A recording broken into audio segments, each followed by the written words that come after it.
ಶ್ರೀ ಗುರುಭ್ಯೋ ನಮಃ ಹರಿ ಓಂ ಪೂಜ್ಯಾಯ ರಾಘವೇಂದ್ರಾಯ ಸತ್ಯಧರ್ಮರತಾಯ ಚ ಭಜತಾಂ ಕಲ್ಪವೃಕ್ಷಾಯ ನಮತಾಂ ಕಾಮಧೇನವೇ.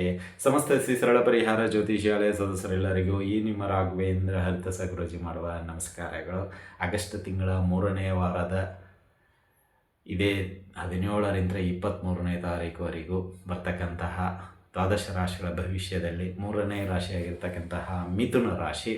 ಈ ಮಿಥುನ ರಾಶಿಯವರಿಗೆ ಈ ವಾರದ ಭವಿಷ್ಯದಲ್ಲಿ ಅನುಕೂಲತೆ ಏನು, ಅನಾನುಕೂಲತೆ ಏನು ಹಾಗೂ ಪರಿಹಾರಗಳು ಯಾವ ರೀತಿಯಲ್ಲಿರುತ್ತೆ ಎಂಬುದನ್ನು ನೋಡೋಣ. ಇಲ್ಲಿ ನಿಮ್ಮ ರಾಶಿಯಲ್ಲೇ ಕುಜ ಈ ಒಂದು ವಾರದಲ್ಲಿ ಇರೋದರಿಂದ ಸ್ವಲ್ಪ ಕೋಪ ತಾಪಗಳು ಅತಿಯಾಗಿ ಬರುವಂಥದ್ದಾಗುತ್ತೆ, ಉದ್ವೇಗಕ್ಕೆ ಒಳಗಾಗುವಂಥದ್ದಾಗುತ್ತೆ ಮತ್ತು ಯಾರ ಮಾತನ್ನು ನೀವು ಬಲವಾಗಿ ನಂಬಲು ಹೋಗೋದಿಲ್ಲ. ನಿಮ್ಮ ಮಾತೇ ಸರಿ ಅನ್ನೋ ಒಂದು ಹಠಕ್ಕೆ ಬೀಳುವಂಥದ್ದಾಗುತ್ತೆ. ಅಂದರೆ ತುಂಬ ಹಠ ಮಾಡುವಂಥದ್ದಾಗುತ್ತೆ. ನನ್ನದೇ ಸರಿ, ನಾ ಹೇಳಿದ್ದೇ ಸರಿ, ನೀವು ಹೇಳಿರೋದ್ರಿಂದ ಹಿಂಗಾಯಿತು, ಹಾಗಾಯಿತು, ಹೀಗಾಯಿತು ಅಂತ ಅಂಟ್ಕೊಂಡು ಬಿಡೋದು ಮಾತುಗಾರಿಕೆ ಜಾಸ್ತಿ ಆಗೋಗ್ಬಿಡುತ್ತೆ. ಏಕೆಂದರೆ ಕುಜ ಎಲ್ಲಿರ್ತಾನೋ ಅಲ್ಲಿ ಸ್ವಲ್ಪ ಟೆಂಪು ಜಾಸ್ತಿ ಇರುತ್ತೆ. ಉದ್ವೇಗದೊಂದಿಗೆ ಅಲ್ಲದೆ ಸ್ಪೀಡು ಕೂಡ ಇರುತ್ತೆ. ಅಂದರೆ ದಿಢೀರ್ ನಿರ್ಧಾರ ತೆಗೆದುಕೊಂಡ್ಬಿಡ್ತೀರ, ಸಡನ್ನಾಗಿ ನಿರ್ಧಾರ. ಯಾರು ಅನ್ಎಕ್ಸ್ಪೆಕ್ಟೆಡ್ ಆಗಿ ಏನೋ ಮಾಡಿಬಿಟ್ಟಿರ್ತಾರೆ, ನೀವು ಸಡನ್ನಾಗಿ ಡಿಸಿಷನ್ ತೊಗೊಂಡ್ಬಿಡ್ತೀರ. ಅವರೇನೋ ಪಾಪ ಏನೋ ಸಣ್ಣ ಒಂದು ಮಿಸ್ಟೇಕ್ ಆಗಿರುತ್ತೆ, ನೀವು ಅದನ್ನು ಹೈಲೈಟ್ ಮಾಡಿಬಿಟ್ಟು ಅಯ್ಯೋ ನೀನು ಯಾವಾಗಲೂ ಹೀಗೆ ಅಂತ ಹೇಳಿ ದಿಢೀರಾಗಿ ಅವನ್ನ ಟೀಮ್ನಿಂದ ಹೊರಗೆ ಹಾಕ್ಬೋದು, ಅಥವಾ ನೀವೇ ಟೀಮ್ನಿಂದ ಹೊರಗೆ ಬರ್ಬೋದು. ಅಂದರೆ ಆ ರೀತಿಯಲ್ಲಿ ದಿಢೀರ್ ಅನ್ಎಕ್ಸ್ಪೆಕ್ಟೆಡ್ ಆಗಿ ತುಂಬ ಡಿಸಿಷನ್ನು ಬೇಗ ತೆಗೆದುಕೊಳ್ಳೋದರಿಂದ ತೊಂದರೆಗೆ ನೀವು ಸಿಕ್ಕಾಕೊಳ್ತೀರಾ ಅನ್ನೋದನ್ನು ಇಲ್ಲಿ ಗಮನದಲ್ಲಿ ಇಟ್ಕೊಳ್ಬೋದು. ಅಂದರೆ ಇಲ್ಲಿ ಕುಜ ನಿಮಗೆ ಈ ವಾರದಲ್ಲಿ ಒಂದಿಷ್ಟು ಸ್ಪೀಡ್ ಅಂದರೆ ನಿಮಗೆ ಒಳ್ಳೆ ಚೆನ್ನಾಗಿ ಕೊಡ್ತಾನೆ, ಆದರೆ ವಾರದ ಕೊನೆಯಲ್ಲಿ ಏನು ನೋಡ್ತಾನೆ, ಕೈ ಎತ್ಬಿಡ್ತಾನೆ. ಸ್ಟಾರ್ಟಿಂಗ್ ಸ್ಪೀಡ್ ಸಖತ್ತಾಗಿರುತ್ತೆ, ಒಳ್ಳೆ ಏನು ಜೋಶ್ ನೋಡಿದರೆ ಈ ಮನೆ ಕಟ್ಟೋ ಇಂಜಿನಿಯರ್ ಟೈಪ್ ಆಗೋಗ್ಬಿಡುತ್ತೆ. ಅಂದರೆ ಅವನ ಪಾಯ ಅವನ ರೀತಿ ನೋಡಿದರೆ ಎಲ್ಲಿ ಒಂದು 3 ತಿಂಗಳಲ್ಲಿ ಮುಗೀತು ಅಂತ ನೋಡಿದರೆ ಅದು 3 ವರ್ಷ ಆದರೂ ಕಂಪ್ಲೀಟ್ ಆಗಿರಲ್ಲ, ಆ ರೀತಿಯಲ್ಲಿ ಇರುತ್ತೆ. ಅಂದರೆ ಇಲ್ಲಿ ಸಿದ್ಧತೆ ನೋಡಿದರೆ ನಿಮಗೇನೋ ಒಂದು 2 ದಿನದಲ್ಲಿ ಮುಗಿಸ್ಬಿಡ್ತೀನಿ ಅಂತ ಅನಿಸುತ್ತೆ, ಆದರೆ ಸಾಧ್ಯ ಆಗೋದಿಲ್ಲ. ಯಾಕೆಂದರೆ ವಾರದ ಕೊನೆಯಲ್ಲಿ ಅಥವಾ ಕೊನೆ ಹಂತಕ್ಕೆ ಬಂದಾಗ ಕೈ ಕೊಡುವಂಥದ್ದಾಗುತ್ತೆ. ಅದರಲ್ಲೇ ಇರೋದು ಕುಜನ ಟಾಸ್ಕ್. ಹಾಗಾಗಿ ಸ್ವಲ್ಪ ವಿಚಾರ ಮಾಡಿ ಸ್ವಲ್ಪ ಗಾಂಭೀರ್ಯತೆ ಅಂತ ಇರೋದೇ ತುಂಬ ಉತ್ತಮ ಈ ಒಂದು ವಿಷಯದಲ್ಲಿ ಅಂತಲೇ ಹೇಳ್ತಾ ಇದ್ದೀವಿ. ಇನ್ನು ಈ ಒಂದು ವಾರದಲ್ಲಿ ಉದ್ಯೋಗ ಮತ್ತು ವ್ಯಾಪಾರದ ವಿಷಯಕ್ಕೆ ಬರೋದಾದರೆ, ಉದ್ಯೋಗದಲ್ಲಿ ಒಳ್ಳೆಯ ಹಿಡಿತ ಇರುತ್ತೆ. ಅಂದರೆ ನಿಮ್ಮ ಒಂದು ಏನು ಕೆಲಸ ಇದೆ, ರೊಟೀನ್ ಜಾಬ್ ಚೆನ್ನಾಗಿ ಮಾಡ್ತೀರಾ. ಬಟ್ ಹೊಸ ಕೆಲಸ ಕೊಟ್ಟಾಗ ಪ್ರಿಪ್ರೇಷನು ಚೆನ್ನಾಗಿ ಮಾಡಿಬಿಡ್ತೀರಾ. ಬಟ್ ಅದೇ ಹೇಳ್ತೀವಲ್ಲ, ಕೊನೆಗಳಿಗೆ ಒಗ್ಗರಣೆ ಹಾಕಬೇಕು ಅಂದಾಗ ಕೈ ಕೊಟ್ಟು ಹೋಗ್ಬಿಡ್ತೀರ, ಹೊತ್ತೆ ಹೋಗ್ಬಿಡುತ್ತೆ ಒಗ್ಗರಣೆ. ಇದರಿಂದ ಏನಾಗಿರುತ್ತೆ, ಕಷ್ಟಪಟ್ಟು ಮಾಡಿರೋದೆಲ್ಲ ಒಂಥರ ಏನೋ ಬ್ಯಾಡ್ ಸ್ಮೆಲ್ ಬರಲಿಕ್ಕೆ ಸ್ಟಾರ್ಟ್ ಆಗೋದಂಗೆ ನೀವು ಮಾಡಿರ್ತಕ್ಕಂಥ ಎಲ್ಲೋ ಕೆಲಸ ಕಾರ್ಯಗಳು ಎಲ್ಲೋ ಮಿಸ್ಟೇಕ್ ಕಾಣಿಸುವಂಥದ್ದಾಗುತ್ತೆ. ಇದರಿಂದ ಅಷ್ಟು ಎಲ್ಲ ಕಷ್ಟಪಟ್ಟು ಮಾಡಿರ್ತಕ್ಕಂಥದ್ದು ಒಂದು ಕ್ಷಣಾರ್ಥದಲ್ಲಿ ಅದು ಹಾಳಾಗಿ ಹೋಗುವಂಥದ್ದಾಗುತ್ತೆ. ಇಲ್ಲಿ ಏನು ಕೈವಾಡ ಅಂದರೆ ಕುಜ. ಹಾಗಾಗಿ ನೀವು ಸ್ವಲ್ಪ ವಿಚಾರ ಮಾಡಿ ಮೂವ್ ಮಾಡಿ, ಆದಷ್ಟು ಉದ್ವೇಗಕ್ಕೆ ಒಳಗಾಗಬೇಡಿ, ಕೋಪ ಕಂಟ್ರೋಲ್ ಮಾಡ್ಕೊಳ್ಳಿ. ಕೋಪಕ್ಕೆ ನಿಗ್ರಹಕ್ಕೆ ಸ್ವಲ್ಪ ಯೋಗಗಳು ಮುದ್ರೆಗಳನ್ನು ಅಳವಡಿಸಿಕೊಡಿ. ಅಂದರೆ ಕೋಪ ಕಂಟ್ರೋಲ್ ಮಾಡೋದು ಹೇಗೆ, ಸ್ವಲ್ಪ ಯೋಗಾಸನ ಮಾಡ್ಕೊಳ್ಳಿ, ಮುದ್ರಾ ಯೋಗನೂ ಮಾಡ್ಕೊಳ್ಳಿ. ಮುದ್ರೆಗಳು ತುಂಬ ಇವೆ, ಕಂಟ್ರೋಲ್ ಮಾಡ್ಕೋಬೋದು. ಇದರಿಂದ ನಿಮ್ಮ ಒಂದು ಉದ್ಯೋಗಕ್ಕೆ ಅನುಕೂಲವಾಗುವಂಥದ್ದಾಗುತ್ತೆ ಹಾಗೂ ವ್ಯಾಪಾರಕ್ಕೂ ಅನುಕೂಲವಾಗುವಂಥದ್ದಾಗುತ್ತೆ ಮಿಥುನ ರಾಶಿಯವರಿಗೆ. ಯಾಕೆಂದರೆ ನಿಮಗೆ ಕೋಪ ಬಂತು ಅಂದರೆ ತಡೆದುಕೊಳ್ಳಲು ಸಾಧ್ಯವಾಗೋದಿಲ್ಲ, ಅದು ತುಂಬ ಕಷ್ಟ ಆಗುತ್ತೆ. ನಾನು ನಿಮಗೆ ಪ್ರಾರಂಭ ಒಂದು ವಿಡಿಯೋದಿಂದಲೂ ಹೇಳ್ಕೊಳ್ತಾ ಬಂದಿದ್ದೀನಿ, ಆದಷ್ಟು ಸೌಮ್ಯ ಸ್ವಭಾವದವರು ಮಿಥುನ ರಾಶಿಯವರು, ಇಲ್ಲ ಅಂತ ನಾನು ಹೇಳಲ್ಲ. ಬಟ್ ಕೋಪ ಬಂದಾಗ ಒಂದು ರೀತಿಯಲ್ಲಿ ವ್ಯಾಘ್ರ ರೂಪದಲ್ಲಿ ನೀವು ರೂಪುಗೊಳ್ಳುವಂಥರಾಗ್ತೀರ. ಈಗ ಕರೆಕ್ಟಾಗಿ ಕುಜ ಸೆಂಟ್ರ್ ಪೊಸಿಷನಲ್ಲಿ ಕೂತ್ಬಿಟ್ಟಿದ್ದಾನೆ. ಕೆಲವೊಮ್ಮೆ ಕೋಪ ಕಂಟ್ರೋಲ್ಗೆ ಬರದೇ ಇದ್ದಾಗ ಅವನು ಎದ್ದುಕೊಂಡ್ಬಿಡ್ತಾನೆ. ಹಾಗಾಗಿ ಕೋಪದಲ್ಲಿ ನಿರ್ಧಾರ ತೆಗೆದುಕೊಳ್ಳಿಕ್ಕೆ ಹೋಗಬೇಡಿ. ಏನಾದರೂ ಬರೋ ಮುನ್ಸೂಚನೆ ಕಾಣ್ತಾ ಜಾಗ ಖಾಲಿ ಮಾಡಿ, ಅಲ್ಲಿ ಇರ್ಲಿಕ್ಕೆ ಹೋಗಬೇಡಿ ದಯವಿಟ್ಟು. ಆಮೇಲೆ ಯಾವುದಕ್ಕೂ ಸಹಿ ಮಾಡಬೇಕಾದ್ರೆ ಹುಷಾರಾಗಿ ನೋಡ್ಕೊಂಡ್ಬಿಟ್ಟು ಸಹಿ ಮಾಡಿ. ಸಿಗ್ನೇಚರ್ ಅಗ್ರಿಮೆಂಟ್ ಆಗಿರಲಿ, ಗ್ಯಾರಂಟಿ ಆಗಿರಲಿ, ವಾರಂಟಿ ಆಗಿರಲಿ, ಮಧ್ಯವರ್ತಿ ಆಗಿರಲಿ, ಏನ ಮಾಡ್ಕೊಳ್ಳಿ ಸಾಕ್ಷಿಯಾಗಿ. ಆದರೆ ಹುಷಾರಾಗಿ ಫೈನಾನ್ಸ್ ವಿಷಯದಲ್ಲಿ ಅಥವಾ ಇನ್ನಿತರ ಯಾವುದೇ ವಿಷಯದಲ್ಲಾದರೂ ಸಹಿ ಮಾಡಬೇಕಾದ್ರೆ ಯೋಚನೆ ಮಾಡಿಬಿಟ್ಟು ಮಾಡೋದು ತುಂಬ ಉತ್ತಮ ಅಂತಲೇ ಹೇಳ್ತಾ ಇದ್ದೀವಿ. ಇನ್ನು ಅದೇ ರೀತಿ ಉದ್ಯೋಗದಲ್ಲಿ ನಿಮ್ಮ ಒಂದು ಕಮ್ಯುನಿಕೇಷನ್ ಏನಿದೆಯಲ್ಲ ಅದು ಚೆನ್ನಾಗಿರುವಂಥದ್ದಾಗುತ್ತೆ. ಎಲ್ಲರ ಮೆಚ್ಚುಗೆ ಮಾತುಗಳನ್ನು ಆಡುವಂಥದ್ದಾಗುತ್ತೆ. ನೀವು ಹೋದ ತಿಂಗಳು ಮಾಡಿರ್ತಕ್ಕಂಥ ಕಾರ್ಯಗಳಿಗೂ ಮೆಚ್ಚುಗೆ ಸಿಗುವಂಥದ್ದಾಗುತ್ತೆ ಈ ಒಂದು ವಾರದಲ್ಲಿ ಅಂತಲೇ ಹೇಳ್ಬೋದು. ಆದರೆ ವಾರದ ಕೊನೆಯಲ್ಲಿ ಮಾತ್ರ ಎಡವಟ್ಟಾಗೋಗ್ಬಿಡುತ್ತೆ ಅಷ್ಟೆ. ನಿಮ್ಮ ಒಂದು ಮಾತು, ನಿಮ್ಮ ಒಂದು ತರ್ಕ, ನಿಮ್ಮ ಒಂದು ವಿಚಾರಧಾರೆ ಯಾರಿಗೂ ಇಷ್ಟ ಆಗೋದಿಲ್ಲ. ಏನು ಮಾತಾಡ್ತಿದ್ದೀರ ಅನ್ನೋದು ನಿಮ್ಮ ಗಮನಕ್ಕೂ ಬರೋದಿಲ್ಲ. ಯಾಕೆಂದರೆ ಏನೋ ಮೈಂಡ್ ಡಿಸ್ಟರ್ಬೆನ್ಸ್ ಆಗಿರುತ್ತೆ. ಆ ಸಮಯದಲ್ಲಿ ಏನೋ ಒಂದು ಓವರ್ ಕಾನ್ಫಿಡೆನ್ಸಲ್ಲಿ ಏನೋ ಒಂದು ಮಾತಾಡ್ಬಿಡ್ತೀರ. ಸೊ ಅದು ಸ್ವಲ್ಪ ಎಲ್ಲೋ ಎಡವಟ್ಟಾಗುವಂಥ ಅವಕಾಶಗಳು ನಿಚ್ಚಳವಾಗಿದೆ ಅಂತಲೇ ಹೇಳಬಹುದು.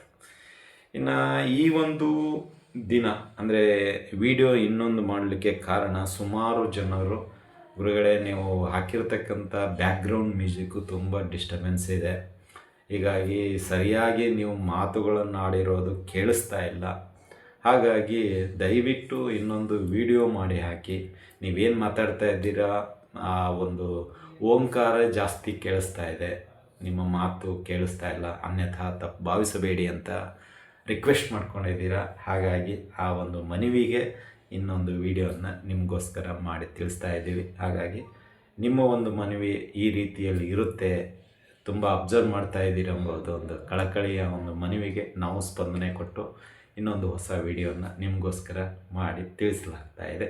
ಇದರ ಬಗ್ಗೆ ನಿಮ್ಮ ಅನಿಸಿಕೆ ಅಭಿಪ್ರಾಯಗಳನ್ನು ಕೂಡ ಹಂಚಿಕೊಳ್ಳಿ ಅಂತಲೇ ತಿಳಿಸುತ್ತಾ, ಇನ್ನು ವ್ಯಾಪಾರದಲ್ಲಿ ಒಂದಿಷ್ಟು ಲಾಭಗಳು ಇರುತ್ತೆ, ನಿಮಗೆ ಲಾಭದ ಜೊತೆಗೆ ಒಂದಿಷ್ಟು ಖರ್ಚುಗಳು ಬರುವಂಥದ್ದಾಗತ್ತೆ.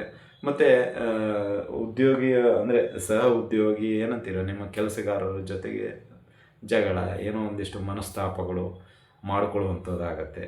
ಇದರಿಂದ ಸ್ವಲ್ಪ ಏನಾಗುತ್ತೆ, ಬಿಸ್ನೆಸ್ಸಿಗೆ ವಾರದ ಕೊನೆಯಲ್ಲಿ ಎಫೆಕ್ಟ್ ಆಗುವಂಥದ್ದಾಗುತ್ತೆ. ಅದಕ್ಕೆ ಹೇಳ್ತಾ ಇದ್ದೀನಲ್ಲ, ಈ ಕುಜ ಸ್ವಲ್ಪ ಬಲವಾಗಿ ಎಲ್ಲಿ ಕೂತ್ಕೊಂಡ್ಬಿಡ್ತಾನೋ ನಮ್ಮನ್ನು ಕಂಟ್ರೋಲ್ ಮಾಡಿಬಿಡ್ತಾನೆ ಅವನು. ಒಂಥರ ಏನೋ ಉದ್ಯೋಗದಲ್ಲಿ ಏನೋ ಒಂದು ಮಾತಾಡ್ಬಿಡ್ತೀವಿ, ಅದು ಮಾತಾಡಿದಾದ್ಮೇಲೆ ಗೊತ್ತಾಗುತ್ತೆ ಇದು ನಾವು ಮಾಡಿದ ತಪ್ಪು ಅಂತ. ಬಟ್ ಏನು ಮಾಡೋಕ್ಕಾಗಲ್ಲ, ಗ್ಲಾಸ್ ಒಡೆದೋದನ್ನ ಒಡೆದಾಯ್ತು ಅಷ್ಟೇ, ಮಾತಾಡಿದ ಮೇಲೆ ಮುಗಿದಾಯ್ತು, ಮತ್ತು ಒಡೆದೋದ್ಮೇಲೆ ಮುಗಿದಾಯ್ತು ಅಷ್ಟೇ. ಹಾಗಾಗಿ ಸ್ವಲ್ಪ ವಿಚಾರ ಮಾಡಿ, ಏನಾದರೂ ನಿಮಗೆ ಆ ಒಂದು ವಾಸನೆ ಅಥವಾ ಆ ಒಂದು ಸಿಚುವೇಶನ್ ಕಾಣಿಸ್ತಾ ಇದ್ದರೆ ಕಂಟ್ರೋಲ್ ಮಾಡಿ, ಇಲ್ಲ ಜಾಗ ಖಾಲಿ ಮಾಡಿ, ಆಮೇಲೆ ಬಂದು ಸಮಾಧಾನ ಮಾಡಿಕೊಂಡು ಅದಕ್ಕೆ ಉತ್ತರ ಕೊಡೋದು ಉತ್ತಮ ಅಂತಲೇ ಹೇಳ್ಬೋದು.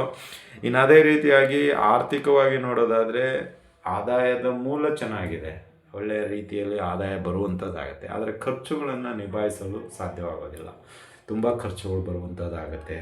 ವೈಯಕ್ತಿಕ, ಧಾರ್ಮಿಕ, ಕೆಲವು EMIಗಳು ತುಂಬ ಮಾಡ್ಕೊಂಡ್ಬಿಟ್ಟಿದ್ದೀರಾ. ಸೊ ಹೀಗಾಗಿ ಅದನ್ನು ನಿಭಾಯಿಸಲು ಸ್ವಲ್ಪ ಕಷ್ಟದಾಯಕವಾಗುತ್ತೆ ಈ ವಾರ. ಇದರಿಂದ ಮತ್ತೆ ಪುನಃ ನೀವು ಸಾಲಗಾರರಾಗಿ ಈ ವಾರ ಸಣ್ಣ ಪ್ರಮಾಣದಲ್ಲಿ ಸಾಲ ಮಾಡುವಂಥದ್ದು ಆಗ್ಬೋದು, ದೊಡ್ಡ ಪ್ರಮಾಣದಲ್ಲಿ ಸಾಲ ಮಾಡುವಂಥದ್ದು ಆಗ್ಬೋದು. ಯಾಕಂದರೆ ಕೆಲವು ಟಾರ್ಗೆಟ್ಗಳು ಆಗಿರುತ್ತೆ, ಅನಿವಾರ್ಯತೆ ಅಂತೇವೆ, ಮಾಡಲೇಬೇಕಾಗಿರುವಂಥದ್ದು ಇರುತ್ತೆ. ನೋಡಿ, ಅವಶ್ಯಕತೆ ಇದ್ದರೆ ಮಾತ್ರ ಮಾಡಿ, ಸುಮ್ಮನೆ ವೃಥಾ ಖರ್ಚುಗಳಿಗೆ ಏನಾದರೂ ಇದ್ದರೆ ದಯವಿಟ್ಟು ಸಾಲವನ್ನು ಮಾಡಲು ಹೋಗಬೇಡಿ ಅಂತ ತಮ್ಮಲ್ಲಿ ಒಂದು ವಿನಂತಿ ಅಷ್ಟೇ. ಬೇಕಾಗಿದೆಯಾ, ಇಂಪಾರ್ಟೆಂಟ್ ಇದೆಯಾ, ಆದರೆ ಸಣ್ಣ ಪ್ರಮಾಣದಲ್ಲಿ ಮಾಡಿಕೊಳ್ಳೋದು ತುಂಬ ಉತ್ತಮ ಅಂತಲೇ ಹೇಳ್ಬೋದು. ಇನ್ನು ಪ್ರೀತಿ, ದಾಂಪತ್ಯ ಮತ್ತು ಕೌಟುಂಬಿಕವಾಗಿ ನೋಡೋದಾದರೆ ಇಲ್ಲಿ ಕೆಲವು ಸಮಸ್ಯೆಗಳನ್ನು ಮಾತುಕತೆಯಲ್ಲಿ ಬಗೆಹರಿಸಿಕೊಳ್ಳಲು ಇಷ್ಟಪಡ್ತೀರಾ. ಅಂದರೆ ಇಲ್ಲಿ ಬುಧ ನಿಮಗೆ ಕೆಲವೊಂದು ಕಂಟ್ರೋಲ್ ಮಾಡಿಸ್ತಾನೆ, ಅತಿರೇಕದ ಮಾತುಗಳು, ಕೌಟುಂಬಿಕವಾಗಿ ಏನಾದರೂ ಮಾತಾಡ್ತಾ ಇದ್ದರೆ ಕಂಟ್ರೋಲ್ ಮಾಡಿಬಿಡ್ತಾನೆ. ಇಲ್ಲಿ ಕುಜ ನಿಮಗೆ ಟೆಂಪ್ ಮಾಡಿದರು, ಇಲ್ಲಿ ಇವನು ಸ್ವಲ್ಪ ಕೌಟುಂಬಿಕವಾಗಿ ಅಂದರೆ ನಿಮ್ಮ ಒಂದು ಫ್ಯಾಮಿಲಿ ವಿಷಯಕ್ಕೆ ಮಾತ್ರ ಇವನು ಬುಧ ಕಂಟ್ರೋಲ್ ಮಾಡ್ತಾನೆ. ಏನೇ ಮಾತಾಡಿದ್ರು ಸ್ವಲ್ಪ ವಿಚಾರ ಮಾಡಿಬಿಟ್ಟು ಮಾತಾಡು. ಅವ್ರು ಏನೇ ಟೆಂಪ್ ಮಾಡಿದ್ರು ಇಲ್ಲಿ ಏನು ಮಾಡಿಬಿಡ್ತಾನೆ ಬುಧ, ನಿಮ್ಮನ್ನು ಸುಮ್ಮನೆ ಎದ್ಬಿಡು ಅಂತ ಹೇಳ್ಬಿಟ್ಟು ಸುಮ್ಮನೆ ಮಾಡಿಸ್ಬಿಡ್ತಾನೆ. ಅಂದರೆ ಯಾವುದಕ್ಕೂ ವಾದ ವಿವಾದಗಳಿಗೆ ಇಳಿಯಲು ಹೋಗಲ್ಲ ಈ ವಾರ, ಕೌಟುಂಬಿಕವಾಗಿ, ವ್ಯಾವಹಾರಿಕವಾಗಿ ಅಲ್ಲ, ತಪ್ಪು ತಿಳ್ಕೊಬೇಡಿ. ಮತ್ತು ಇಲ್ಲಿ ಹೇಳ್ತಾ ಇದ್ದೀನಿ, ಪಾಯಿಂಟು ಅರ್ಥ ಮಾಡ್ಕೊಳ್ಳಿ. ಅಲ್ಲಿ ಕುಜ ಉದ್ಯೋಗ ಮತ್ತು ವ್ಯಾಪಾರದಲ್ಲಿ ನಿಮಗೆ ಟೆಂಪ್ ಮಾಡ್ತಾನೆ ಅಂತ ಹೇಳ್ತಾ ಇದ್ದೀವಿ. ಬಟ್ ಇಲ್ಲಿ ಸ್ವಲ್ಪ ನಿಮಗೆ ಕಂಟ್ರೋಲ್ ಮಾಡ್ತಾನೆ ಯಾರು, ಬುಧ. ಅಂದರೆ ಕೌಟುಂಬಿಕವಾಗಿ ನಿಮ್ಮನ್ನು ಒಂದು ರೀತಿಯಲ್ಲಿ ಹೊಂದಾಣಿಕೆ, ಮಾತುಕತೆಯಲ್ಲಿ ಒಂದು ರೀತಿಯಲ್ಲಿ ಒಳ್ಳೆಯ ಸಮತೋಲನ ರೀತಿಯಲ್ಲಿ ಹೋಗುವಂತೆ ಬಾಂಡಿಂಗ್ ಚೆನ್ನಾಗಿರುತ್ತೆ ಫ್ಯಾಮಿಲಿದು. ಅಷ್ಟೇ ಸಿಂಪಲ್ಲಾಗಿ ಹೇಳಬೇಕು ಅಂದರೆ ಎಲ್ಲರ ಒಂದು ಮಾತುಕತೆ, ಒಂದು ಇದರಲ್ಲಿ ನೀವು ಒಳ್ಳೆಯ ಮೂವ್ ಆಗುವಂಥದ್ದಾಗುತ್ತೆ. ಏನೇ ಕಷ್ಟಗಳು ಬಂದರೂ ಎಲ್ಲರೂ ಒಗ್ಗಟ್ಟೆ ನಿಂತರೆ ಅದಕ್ಕೆ ಪರಿಹಾರ ಕಂಡುಕೊಳ್ಳುವಂಥದ್ದಾಗುತ್ತೆ.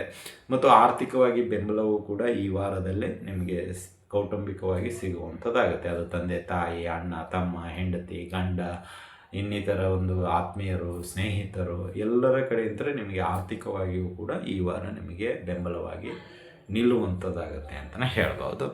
ಇನ್ನು ನಿಮಗೆ ಈ ಒಂದು ವಾರದಲ್ಲಿ ಕುಟುಂಬದ ಒಂದಿಷ್ಟು ಗುರು ಹಿರಿಯರ ಅಥವಾ ಹಿರಿಯರ ಸಲಹೆಗಳು, ಮಾರ್ಗದರ್ಶನಗಳು ನಿಮಗೆ ಉಪಯುಕ್ತವಾಗುವಂಥದ್ದಾಗುತ್ತೆ ಕೆಲವು ವಿಷಯಗಳಿಗೆ. ಅಂದರೆ ನಿಮ್ಮ ಉದ್ವೇಗತೆ, ಟೆಂಪ್ ಮಾಡ್ಕೊಳ್ಳೋದು, ಕೋಪ ಮಾಡ್ಕೊಳ್ಳೋದು, ಇದು ಸ್ವಲ್ಪ ಏನಾಗುತ್ತೆ ಅವರ ಒಂದು ಮಾರ್ಗದರ್ಶನದಿಂದ ಕಂಟ್ರೋಲ್ ಮಾಡ್ಕೊಳ್ಳುವಂಥದ್ದು ಆಗುತ್ತೆ ಅಂತ ನಾನು ಅದೇ ಹೇಳಿದ್ನಲ್ಲ. ಯೋಗಗಳು, ಮುದ್ರೆಗಳು ಏನಾದರೂ ಇದ್ದರೆ ಕಲೀರಿ ಅಂತ ಹೇಳ್ತಾರೆ, ಅವರ ಮುಖಾಂತರವೂ ಕೂಡ ಕಲಿಯುವಂಥದ್ದಾಗುತ್ತೆ ಅಂತ ಹೇಳ್ಬೋದು.